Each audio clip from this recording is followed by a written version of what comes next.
Hi, it's January 28th. This is round 2 of Up Yours with the Unknown Pundit. And I've explained previously that I'm just an ordinary guy with no following. And this isn't a podcast, it's therapy. What I've been doing is going through this exercise of speaking into this screen, knowing that nobody is really listening. But the fact is, this is not a podcast. There's no special effects, no guests for interview, no products to sell. It's simply something I've been doing to allow others, in observing the escalating eventuality of my emotional breakdown.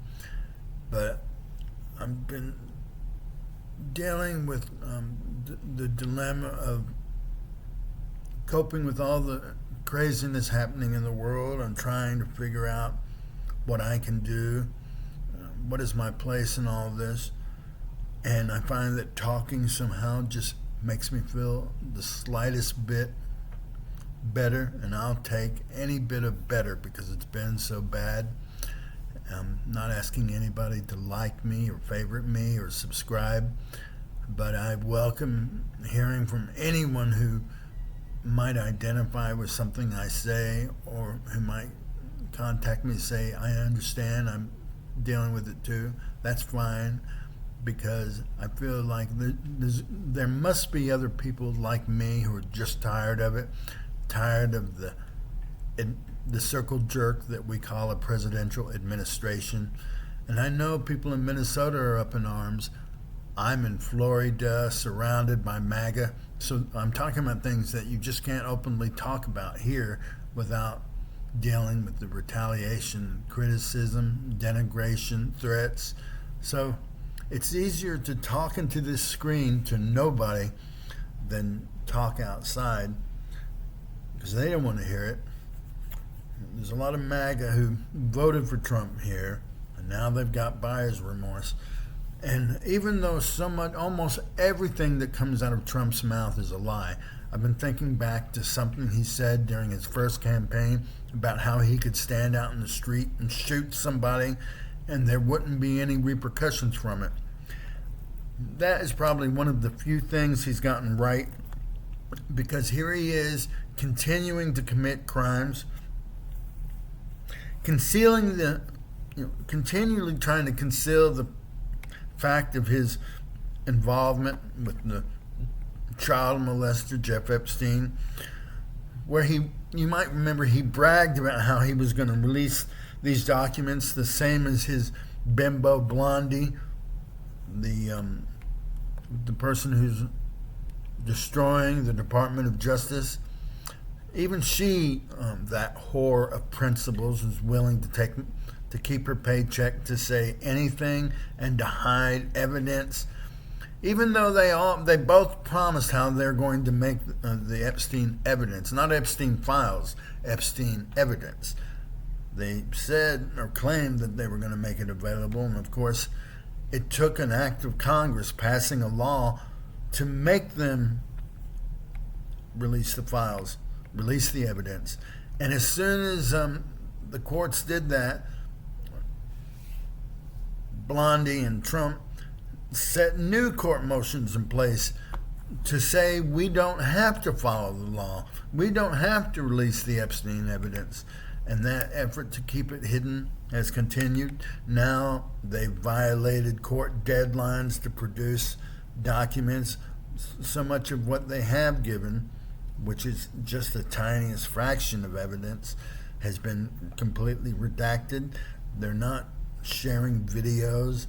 They've kept so much stuff hidden in their effort to prevent Trump and whoever is in those files, that evidence, those videos.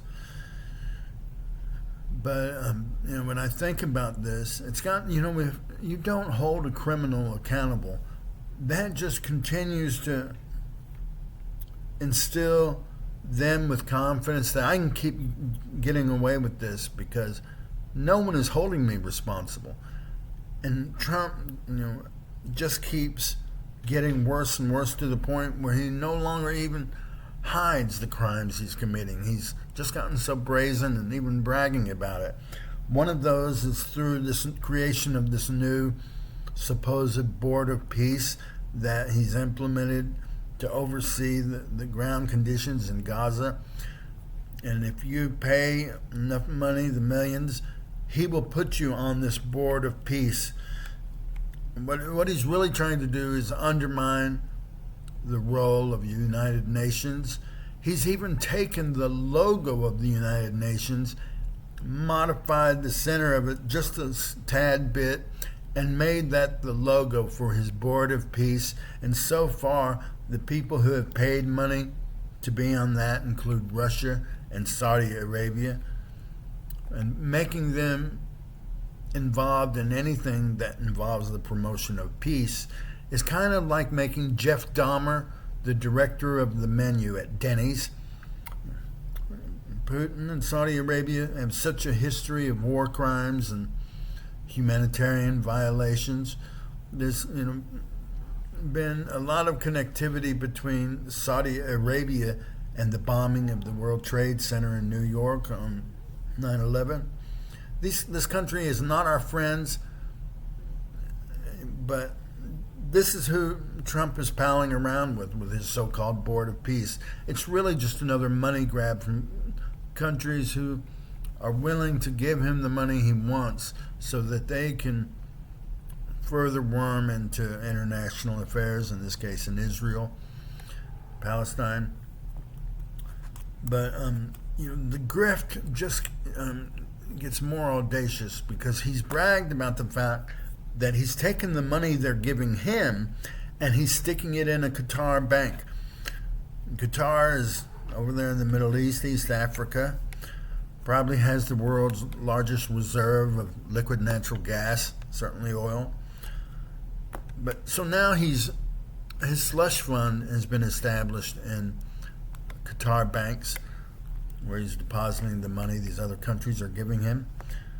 And I got to believe that is something illegal, but he's either stupid or just indifferent to the fact of what he's doing and can't keep his mouth shut. So he's using his office to enrich himself, taking money from other countries, taking it and putting it in a foreign bank so that American bank regulators can't, have oversight of the banking fraud continuing, which has been the continuing pattern of the corporate fraud. And this is what Trump is famous for. He can, just like he can't open his mouth without telling a lie, he can't open his checkbook, it seems, that without creating some kind of criminal act. But be careful, Donald, because the more you pal around in Qatar, it's a different animal. And you might be able to get away with banking fraud and commercial crimes in this country, but Qatar is they take it a whole lot different, because they catch you doing there what you've done in this country, you're going to go to jail probably for more than 10 years.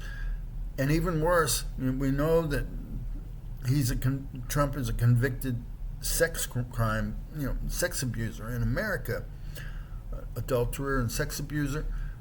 In Qatar, if he commits those kind of crimes there, that's something else they're not going to tolerate like we do in America. Because you go around having adultery, you sexually abuse women, we're not talking about prison. They'll execute you. So yeah, go spend a little more time in Qatar with your new friends there, Donald. But the other thing I've been wondering is, what classified information was Donald Trump selling to Qatar in order to get that $40 million jet they gave him? What kind of classified information was Saudi Arabia buying when they gave Ivanka Trump and her gerbil husband, Jared, they gave her and him $1 billion? What were they buying for $1 billion? You think they just did it out of the goodness of their heart? There was something going on there.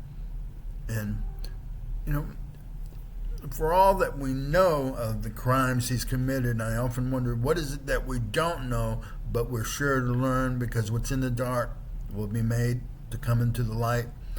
But the final point is, for those people that continue to not hold his feet to the fire for the crimes he's committed and continuing to commit, the banking fraud, the taking bribes from foreign countries and putting it into foreign bank accounts, for the people that keep turning it around and letting him continue the criminality, you know,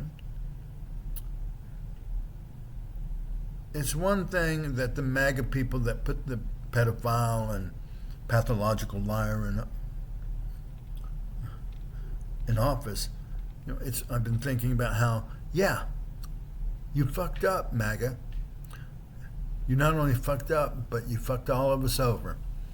And up yours.